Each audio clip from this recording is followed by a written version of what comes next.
So let's begin with our prayers to Lord Krishna and Prabhupada. Nama Om Vishnu Padaya Krishna Preshtaya Bhutale Srimate Bhakti Vedanta Swami Niti Namine Namaste Saraswati Deve Gauravani Pracharini Nirvisesha Shunyavadi Paschatya Deshatarine Jaya Sri Krishna Chaitanya Prabhu Nityananda Shri Advaita Gadadhara Srivasadi Gaura Bhakta Hare Krishna, Krishna Krishna, Hare Hare, Hare Rama, Rama Rama, Hare Hare. Shri Shri Radha Vrindavan Chandra ki jai, Shri Shri Nitai Gauranga ki jai, Srila Prabhupada ki jai, Nitai Gaura Premanande. So welcome everyone for the Sunday morning session on the science of self-realization. Today we have brought a new topic to you in the series of our discussions. So this is called an awareness of what is best and most beautiful. Very interesting topic. It's actually a conversation between Prabhupada and an Irish poet, right? So Prabhupada is talking to an Irish poet in Rome, Italy. As you know, Prabhupada used to constantly travel to different parts of the world. So he used to meet prominent personalities in the world across the globe and then impress upon them about the philosophy of Krishna consciousness. That was his important contribution, we can say. And all these talks, conversations are all recorded in the recorded form with us. So it is very, very much helpful for us to get an insight of what is the way Prabhupada presented Krishna consciousness to different types of people, especially poets are considered to be very intelligent class of people.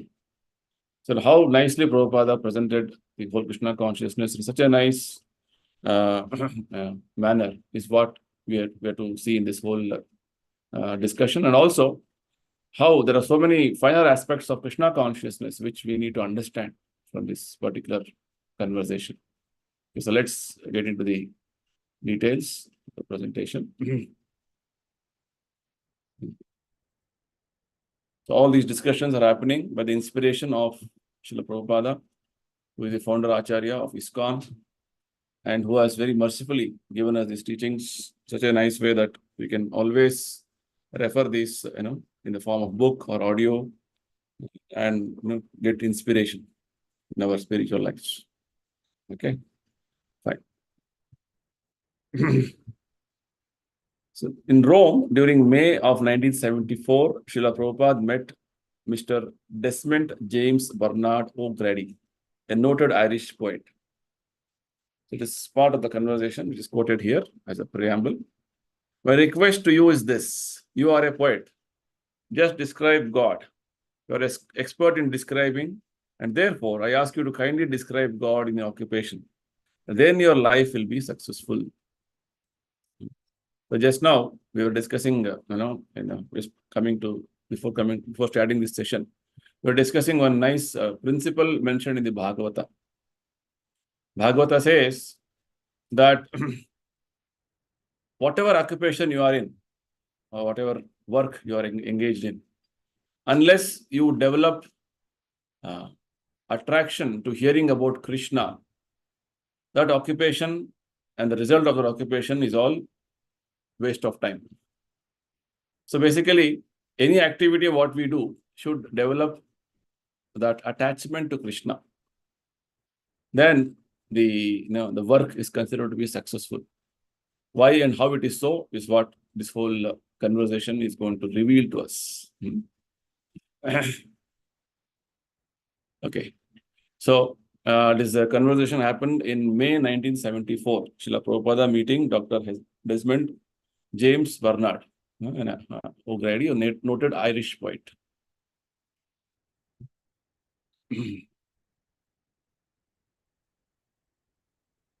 So the first topic of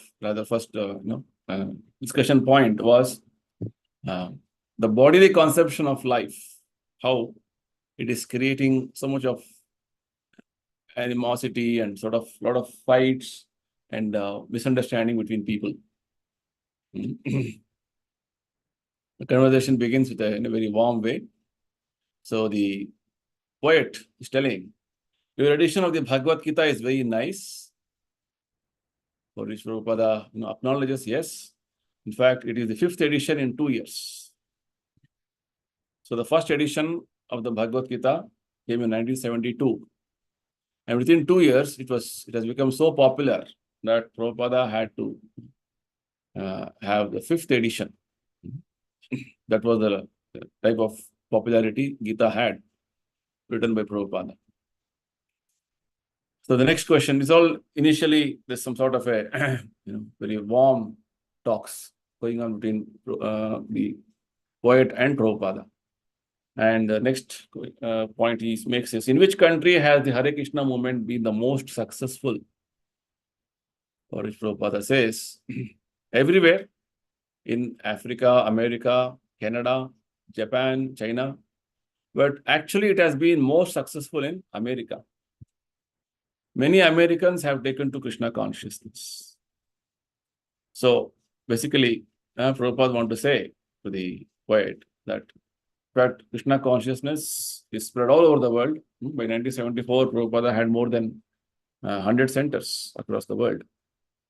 So he wanted to impress upon the poet that yes, we are everywhere and it is popular everywhere, but it all began in America and many of them have taken very seriously and it is quite successful in America. So the next question this poet asks is, what about here in Rome? Have you had problems with the police? Prabhupada says, we have problems everywhere. Police sometimes harass us, but usually they become tired and eventually don't do anything. This harassment from police is something that is very common and constant everywhere. So anyway, we go on with the movement. That's what Prabhupada is going to tell us. The system give up? That's marvelous. I feel very tired of the system myself. Something is wrong with the present state of affairs. Maybe you can give me some advice on how to beat the system. So when Prabhupada said, yes, problems are everywhere with police and different people, but we go on. But things are going on. So hearing this, the poet got a little impressed. He was telling how to break the system or how to beat the system. Can you give me some advice? Because like systems are binding us and trying to limit us with regard to our way of functioning. That's what his point was. So Prabhupada says, you Irish people, you are never tired of fighting. So Prabhupada is actually, one thing which you can notice in Prabhupada's talk and interaction with people is that he knew different people's mentality very clearly.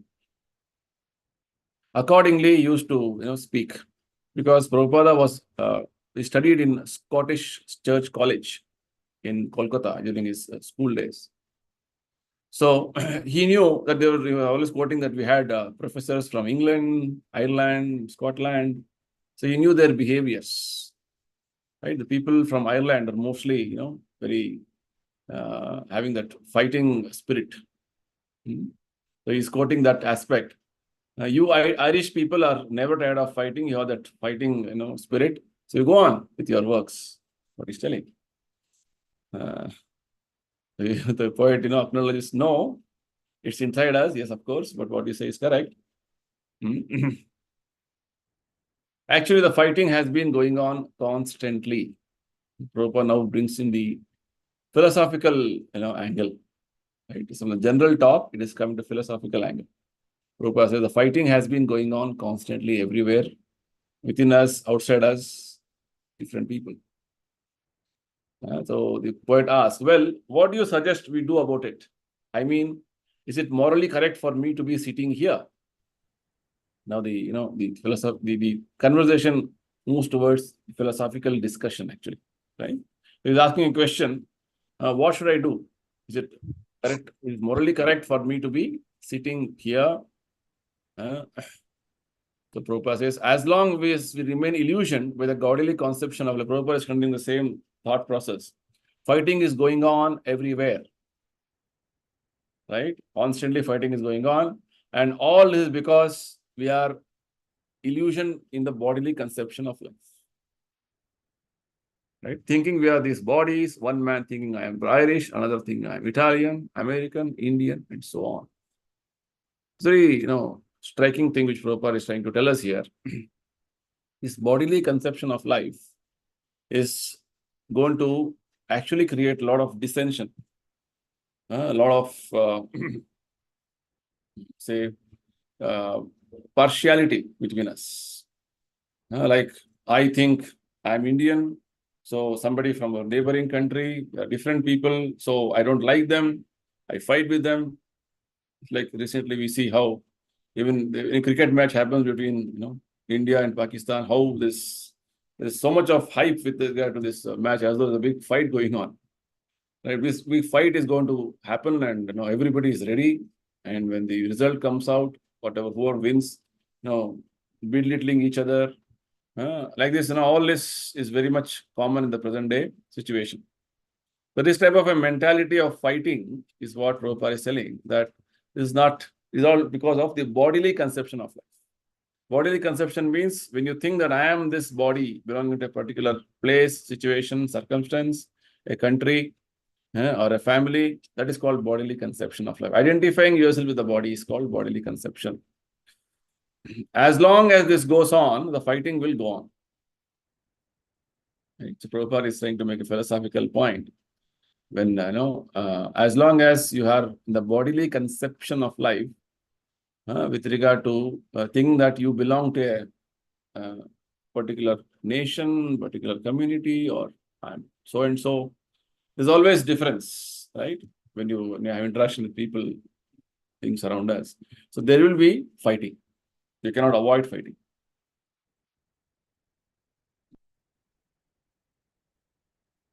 So Prabhupada gives an example. You cannot stop fighting between cats and dogs. It's exactly the animal mentality. One of the 4 necessities of any living entity, be it human or any species of life, is eating, sleeping, mating, defending. Right? Ahara, nidra, bhaya, maitu. So in this, the bhaya, fearfulness, is something which is common to all the living entities. So it comes to the point of defense, self-defense, then it has to protect itself. It has to fight for it. So as long as the living entity have this, bodily conception of life, or think that I am this, I am so and so, I am so and so, this fighting will go on. So wonderful perspective Prabhupada is giving us. You cannot stop fighting between cats and dogs, because their psyche or their makeup, their mind is like that. Why do they fight? The dog simply thinks, I am a big dog, and the cat thinks, I am a big cat. It's exactly the mentality which people also have. Oh, I am from a big nation, I am wealthy nation, I am better. This type of a competing mentality is very much prevalent in our consciousness right now. So even the animals think like that. I am a big dog. Why have you come here? Get out from here, like this. Yes. The same way, if we think I'm an Irishman, I'm an Englishman, then we are no better than the cats and dogs. So basically, Prabhupada want to say that unless we come out of the bodily conception of life, this spirit of quarreling and fighting will go on. Because there is difference from the bodily point of view. But what Lord Krishna says in Bhagavad Gita is that when you see the spirit within the body, in every living entity, the same spirit is there. So this is what Krishna says is known as Samadarshana. Samadarshana means equanimity of the mind. Now we have to see the spiritual aspect in everybody, not the material aspect. Material aspect there will be differentiation. The spiritual point of view, from the spiritual platform, all of us are same. All of us are spirit souls. We are only taken different bodies right now based on our previous actions, and we have been going on in our lives. That is the point. So Only when you come to the spiritual platform, there will be no fighting. As long as you're on the material platform, this bodily conception of life, this, this discrimination and this quarreling and misunderstanding will continue. As long as people remain in the bodily conception of life, there will be fighting. See how nicely Prabhupada has taken one aspect of the question which that poet asked with regard to how are you able to manage the police? Prabhupada said, yes, going on. This misunderstanding, misconception, quarreling will be going on. But we are pushing our movement. And he brought this philosophical point of the bodily conception of life. As long as the bodily conception is there, there will be fighting. Again, to elaborate on what is bodily conception, Bhagavatam explains that when you when you think that I am this body made up of blood, mucus, bile, air, and my bodily connections, husband, wife, children, family, friends, and the place of my birth is worshipable. Like this, you go on with the concept of I and mind with regard to body and bodily connections, the place and situations around you. Identification with body and bodily situations is what is called bodily conception of life. Now, the discussion moves to one more philosophical point about what is Brahman realization. So now the poet is asking a very sort of a little controversial question. What was Mahatma Gandhi fighting in the House of Commons? Right? Mahatma Gandhi also was fighting, right? Because Prabhupada was telling, as long as bodily conception continues, fighting continues. Now, Gandhiji is considered to be one of the most respected personalities across the world, and also in India, we have a lot of reverence for him. So why was he fighting? Is the question. Prabhupada frankly says, boldly says, that was another dogism. There is no difference. This is one nature of Prabhupada, that he was not hesitant to speak what is truth, what is fact, in a platform wherein things have to be communicated in the right way, or in such conversations wherein there is one-on-one discussion between people. So Prabhupada wanted to give the facts and realities with regard to what is what. So having this bodily conception and fighting my country, your country, is again another version of dogism. There's no difference. A dog thinks I am dog because he has the body of a dog. If I am thinking that I am an Indian because his body was born on Indian soil, then how am I different from the dog? The same conception, same idea in the mind.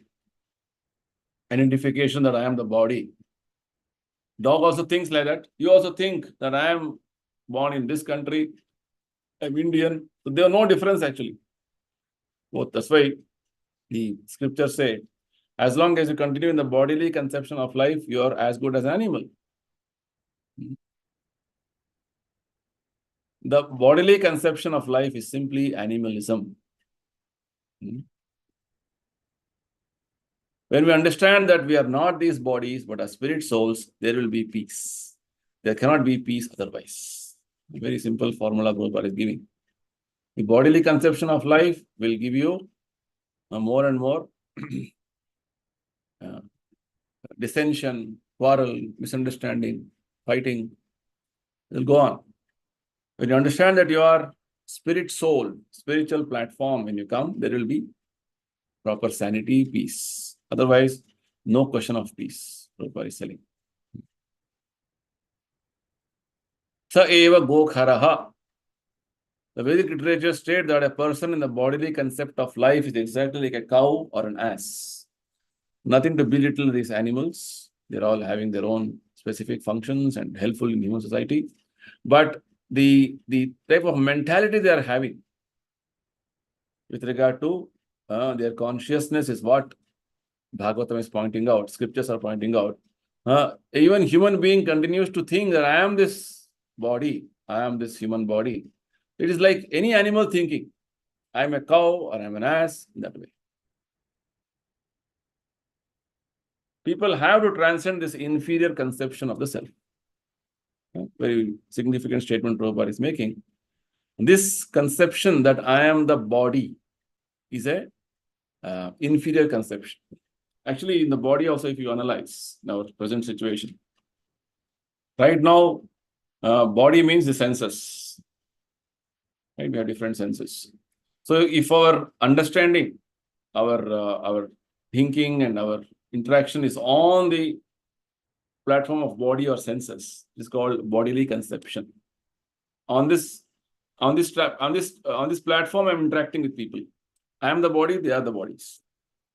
A little next level, Krishna gives the hierarchy in the Bhagavad Gita. The next level is the mind, mental platform. So bodily platform, bodily conception. Next is mental conception of life. Wherein there is emotions, there is relations, there is some sort of a fine behavior. It's like in human society we have system of marriage, friends, relatives. Whereas this is not so prominent in the other societies other than human society, right? So this is what it is. Even they don't even have proper society, organized society. That's the point. So this mental state is one. Next is intellectual, Krishna says. Wherein you have proper direction with regard to what you're supposed to be doing, what is the purpose in life. And higher than this, it comes the soul, spiritual platform. So bodily platform, mental platform, intellectual platform, and spiritual platform. We'll understand more about this, but right now, just for our sake of discussion, I had. So Prabhupada says, people have to transcend this inferior conception of self, which means the bodily conception of life is the lowest, which even the other entities, animals, birds, all of them are in this conception. If you remain in that position, it is it's the lowest stage. Bhagavad Gita, Krishna says, when you maintain the bodily conception of life, it is considered to be the lowest among humans. Naradhama, he says. So how is that done? How to transcend this stage? Prabhupada says, he quotes from Bhagavad Gita, Mam jayo avhyabhicharena bhakti yogena sevate sagunan samatityaitan brahma bhuyaya kalpate. One who engages in the spiritual activities of unalloyed devotional service at once transcends the modes of material nature and is elevated to the spiritual platform. So our discussion was on the subject of why there is constant struggle, fight in the human society. Because we are on the bodily conception of life. When you come to the spiritual conception of life, that is going to transcend our understanding of body. I am not the body, I am spirit, soul. So for this, Prabhupada is quoting from Bhagavad Gita. Krishna is telling directly how to come to the spiritual platform. When you engage in the spiritual activity of unalloyed devotional service, pure bhakti, then what happens? You transcend all the lower levels of understanding. Bodily, mental, intellectual. These are all being governed by what is known as the modes of nature, modes of material nature. Modes of material nature is composed of three components. Sattva guna, Rajo guna, Tama guna. Mode of goodness, mode of passion, mode of ignorance. So when you are engaging in devotional service, it immediately transcends, or it immediately lifts you up to the spiritual platform.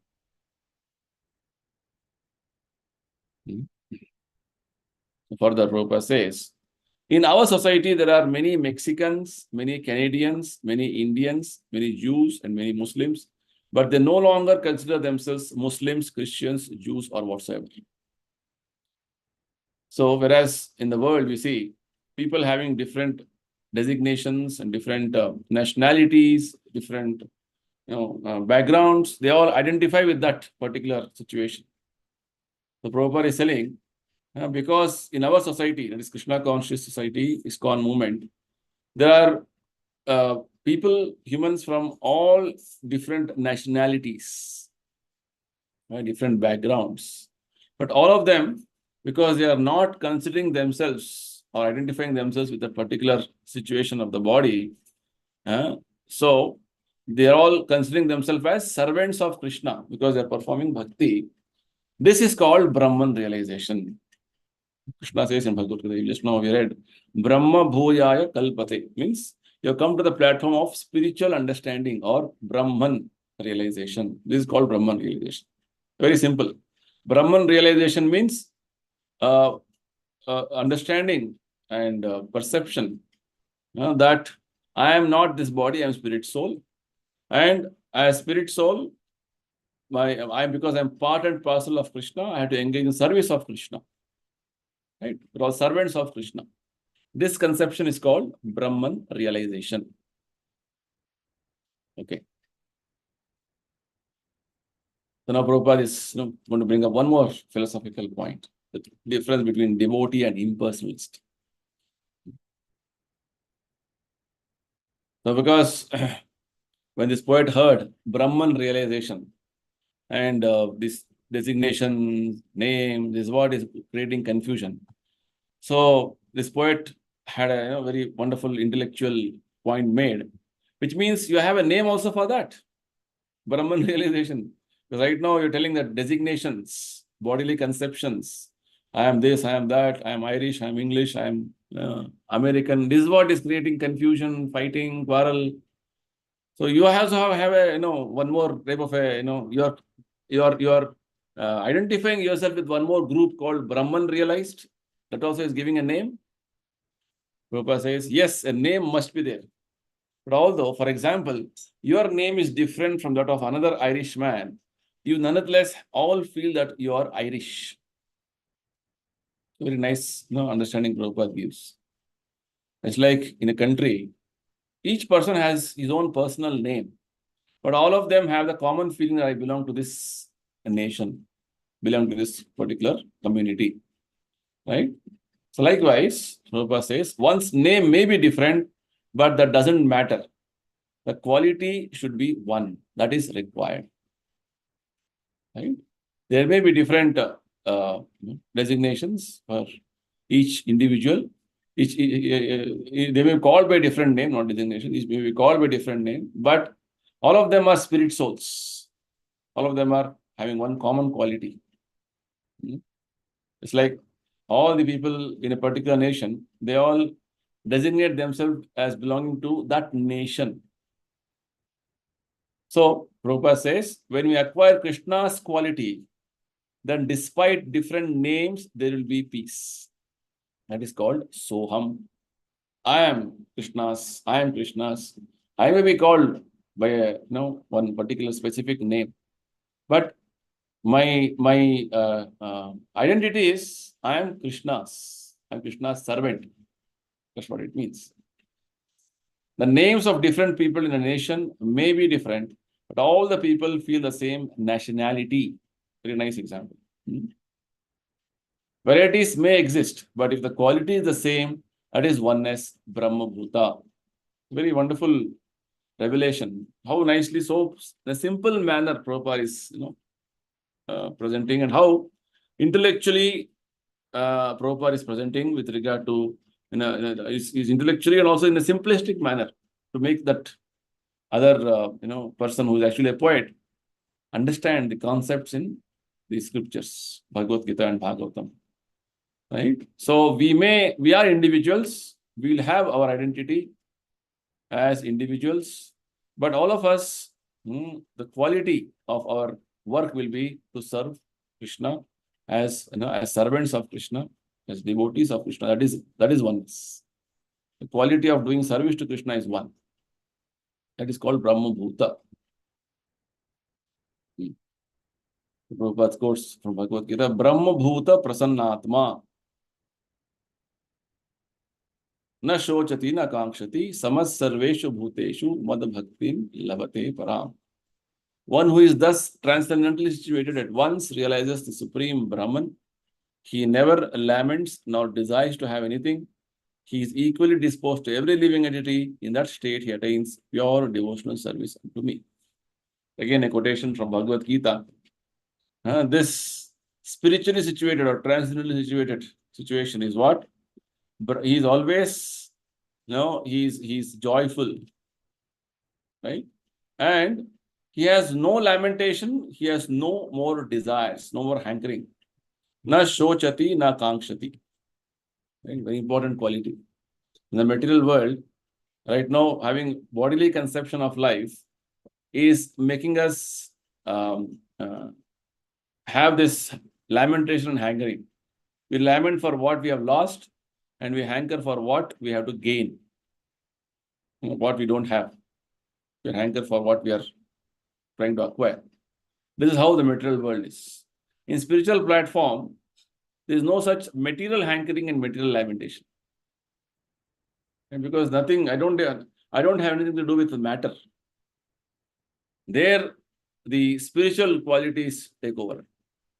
That's the point. So when you have transcended this material type of activities and material emotions, you come to the spiritual platform, then you see every living entity as part and parcel of Krishna. They're all, you become Brahman realized.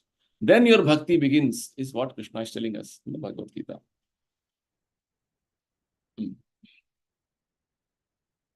This world is miserable for the materially infected person, but for the devotee, the entire world is as good as Vaikuntha. Right? Generally, people think, what a miserable world. It's what the experience they have been getting from this, by living in the material world. So, whereas for a devotee, a person who is Brahman realized, he sees even this world is Krishna's only, is God's only. The entire creation of the Lord is going to appear to him as a spiritual world, Vaikuntha. Right? This is the difference between a devotee and an impersonalist, right? Or a non-devotee. Further, there's a nice, one more philosophical discussion about definition of absolute truth.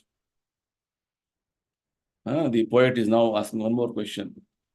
Is the absolute external or internal? So Prabhupada says there is no external or internal for the absolute. It is everything. Absolute is without duality, right? You cannot have this understanding of dualistic understanding of things like how we have.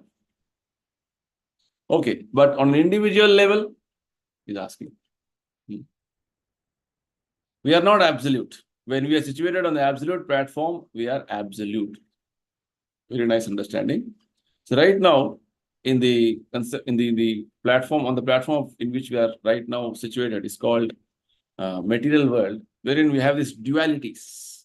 This bodily conception means, even though you are spirit soul, you are thinking you are body. This is called dualistic.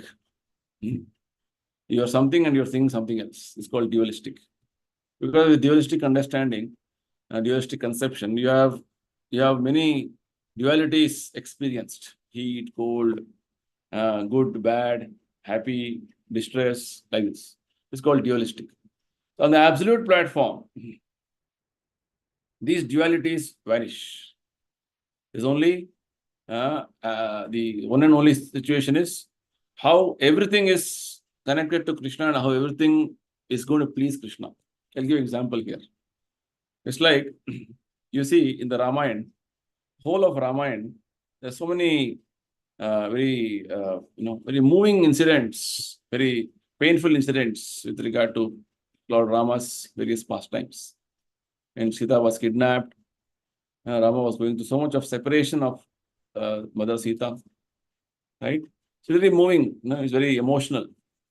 Right? But here, from the material point of view, yes, that may be very painful. But from the spiritual aspect, even that separation, feeling of separation, because Lord Rama and Mother Sita, they are not ordinary persons. They are spiritual personalities. Their inaction of the pastime like this is again, absolute, on the absolute platform, all that is one more type of a pleasure. Separation.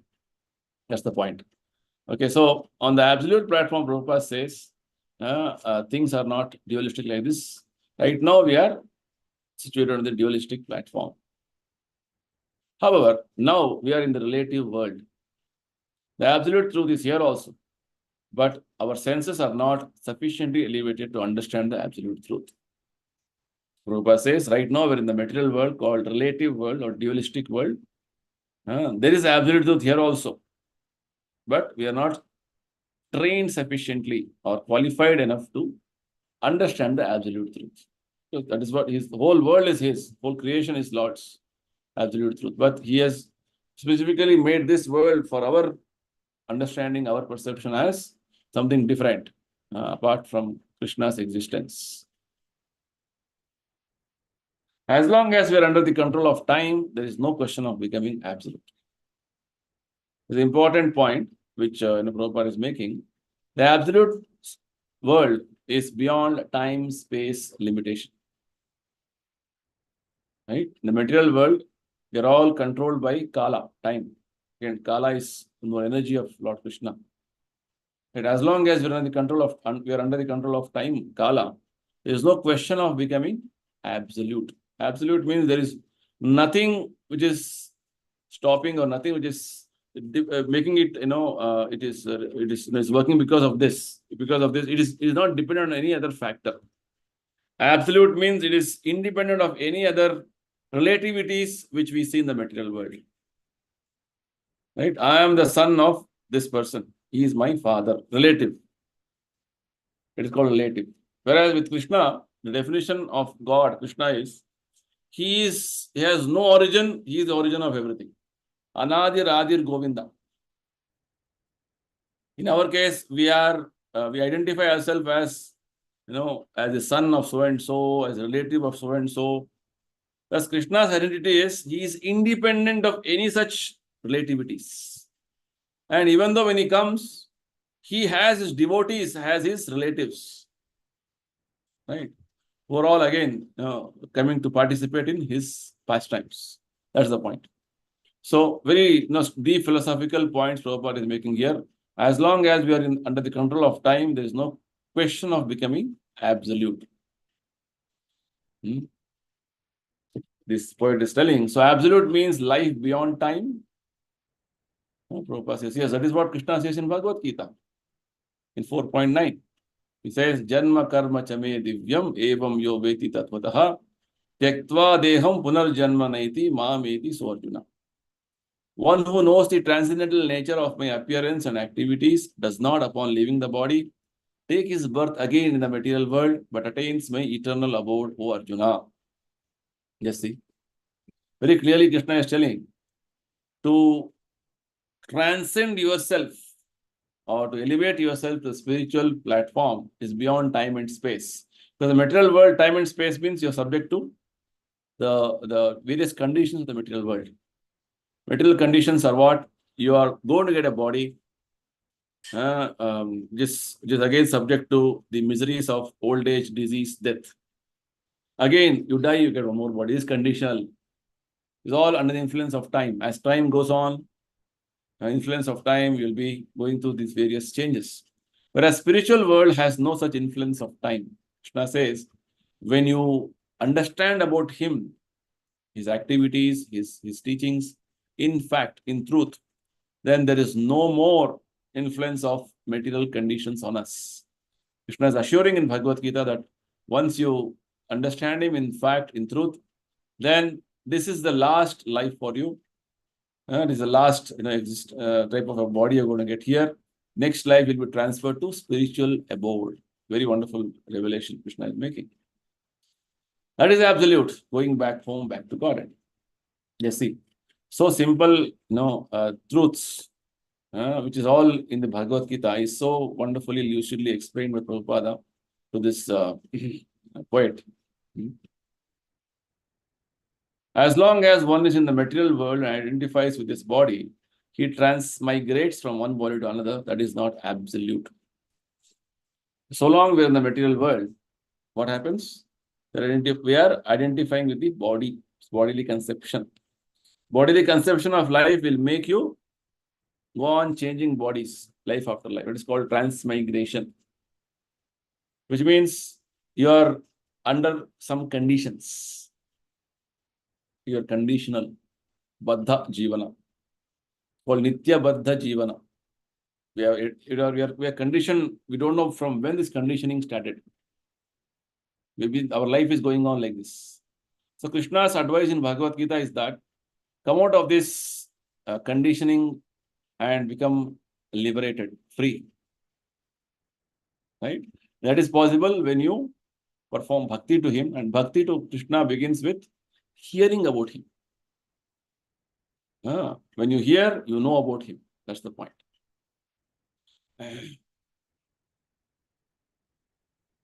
That is clearly stated here. When one goes back to the spiritual world, he attains the absolute position. Because Krishna is assuring in the Bhagavad Gita, when you reach spiritual world, you will not come back again. Tyaktva deham punarjanma naiti. Material condition is what? You die, you have to take birth again. Spiritual situation is what? You go there, you will not come back again. That is the point. So very interesting way Prabhupada is presenting. That it is assured by Krishna in the Bhagavad Gita that once you go there, you will not come back here again. So Prabhupada is trying to bring this point again of how the materialistic society means duality. Right?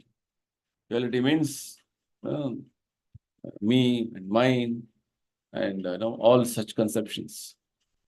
So this the poet is going to continuing his point. All right, but this is my question. Is it sufficient for us to sit here, you sitting there, and we as friends sitting with you engaging in the gentle art of conversation, while across the ocean, it is trying to make a very sort of a philosophical point that we are all sitting here, right? As individuals, what is the situation? Yes, that is good enough. But basically, when Prabhupada is talking about spirituality and transcending this material world, so he's trying to bring a point. We're all here, as we can see and converse with each other. So is that enough? So Prabhupada says the point you have missed is that although you're sitting in one place and I am sitting in a different place, this difference does not affect our actual existence. We are both human beings.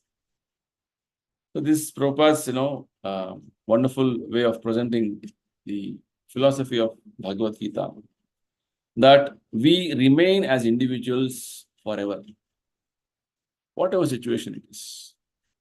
The conception of impersonalism in the Western countries, especially, that right now we're individuals. Once we once we liberate or once we come out of this body, we all become homogeneous substance. We don't know what happens after death. The type of understanding they have. It's all impersonalism. Right? Whereas the philosophy of Bhagavad Gita very clearly, Krishna mentions that we are individuals eternally. We never lose our identity, individuality in our existence. But we go on in our life. Our journey continues. Life journey continues in different types of existences in the material world, as long as we have desires to enjoy in the material world. Sooner we develop the desire of serving Krishna and trying to dedicate our time, energy for his service. That is going to be the end of your last life for your existence, material existence. That's what we just now read. So Prabhupada says, we may be situated in whatever place we are, but we are all individuals. Our actual existence right now is covered, that can be awakened. That's what Prabhupada says. We are all human beings. We have the opportunity to awaken ourselves.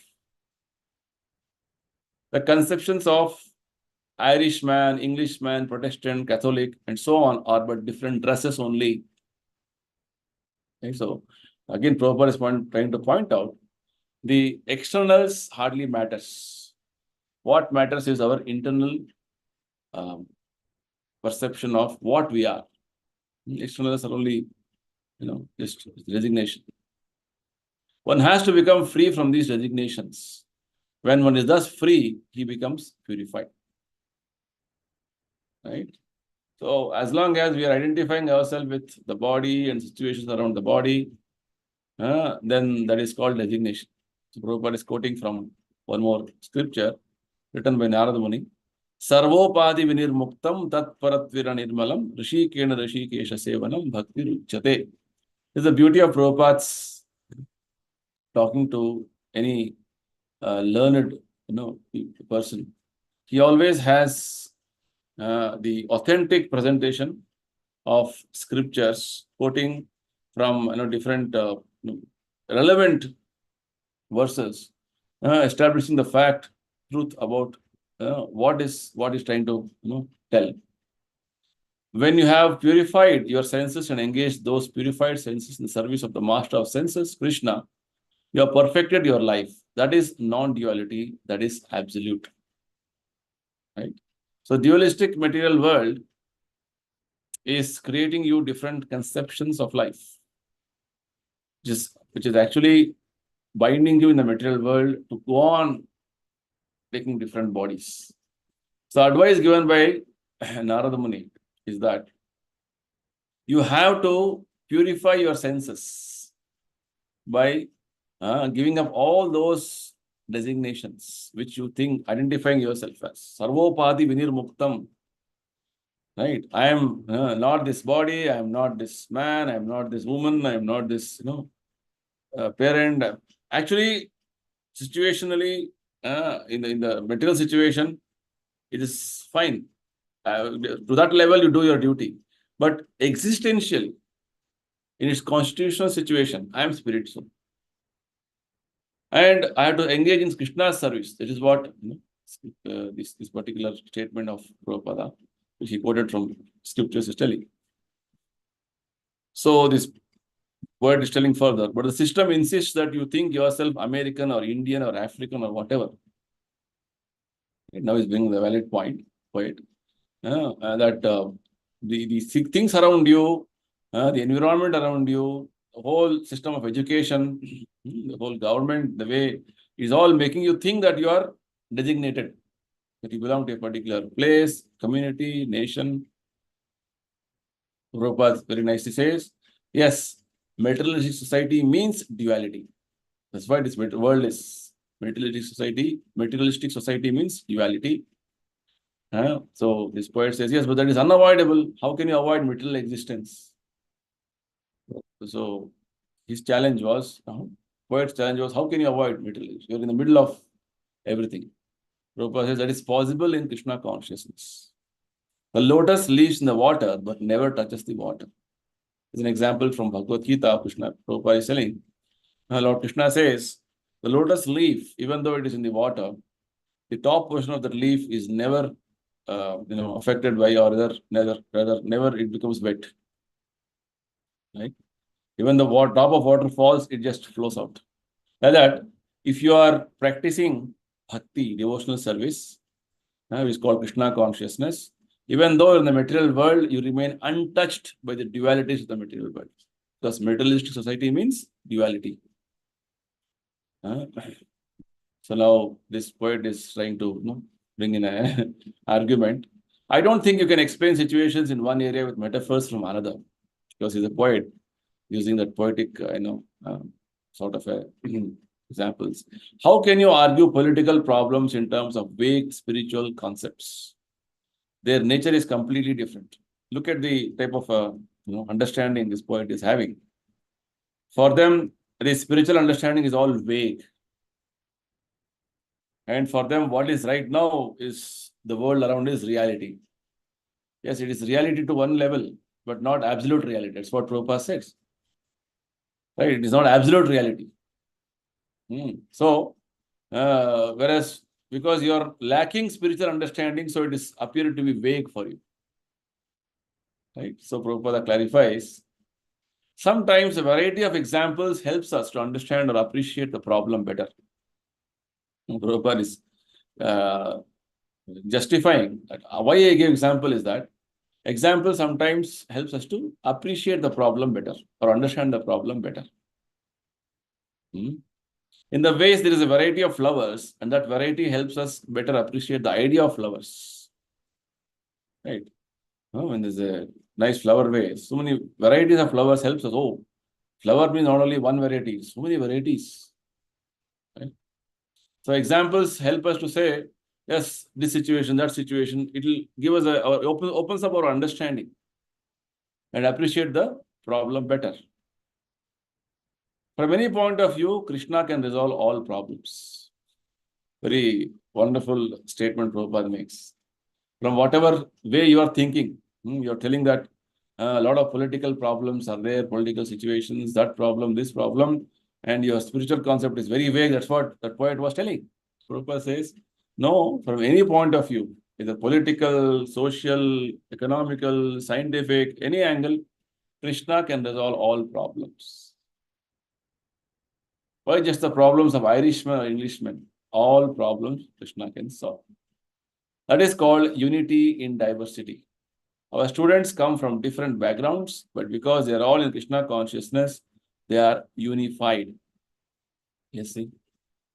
Each one as an individual person with regard to identifying with the body and situation around them is going to be,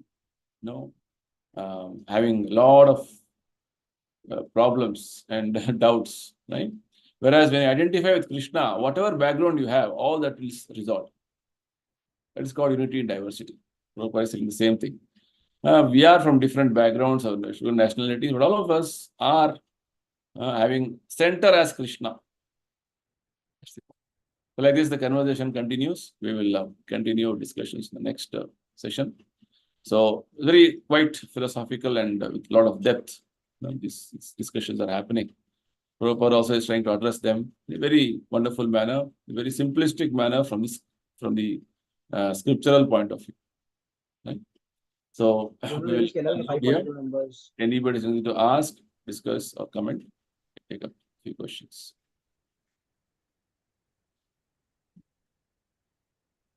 Okay. Gupta ji, Hare Krishna. Hare Krishna, Prabhuji. Very interesting topic. Yes. The problem of identification. Yes. That is the main issue. Because, see, even the big thinkers, poets, scientists, this is the biggest problem. Wrong identification. Wrong identification. And once wrong identification happens, the whole, everything else which follows is all wrong. As Prabhupada says, a mathematic problem you are solving. Somewhere instead of plus, you put minus. All what comes out as a solution is all wrong. Wrong, absolutely. So the basic point which Prabhupada is hitting here is the wrong identification with ourselves. Identifying ourselves with the body is a misidentification is what is the cause of the whole gamut of problems which are facing. I have interacted with many foreigners also. I found for them to conceive there's something called spiritual identification. Is something beyond anything. They can't think of this. Because that requires some level of purification.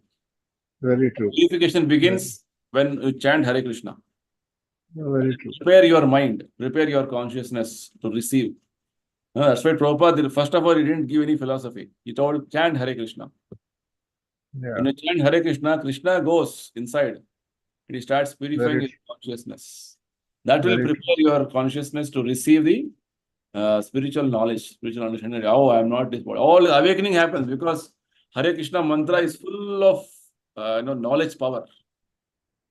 Yeah, some kind of peace is felt inside. Then person gets enchanted to know what is this happening. Yes, is knowledge power and existential power of peace. All that's what Hare Krishna gives. Okay, fine then. Thank you, everybody. We will meet again next week and continue our discussion on the same topic. Hare Krishna.